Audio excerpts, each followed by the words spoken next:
Job application letter for graduate student.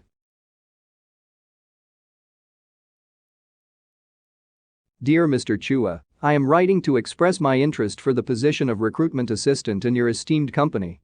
Having recently obtained my bachelor's degree in business administration major in human resource development management (BSBA, HRDM) in the Polytechnic University of the Philippines (PUP), I wish to bring my knowledge, skills and commitment to excellence to your company's innovative environment.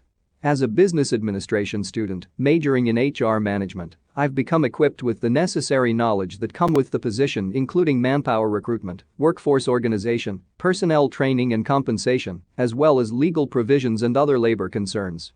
My internship at San Miguel Corporation also afforded me with the crucial skills to work with some of the best professionals in the recruitment and human resources industry.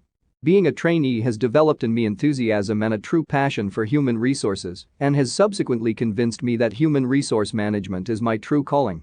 For additional details regarding my qualification and expertise, please review my attached resume. Thank you for taking the time to consider this application, and I look forward to hearing from you. Sincerely, Jessica Senadoza.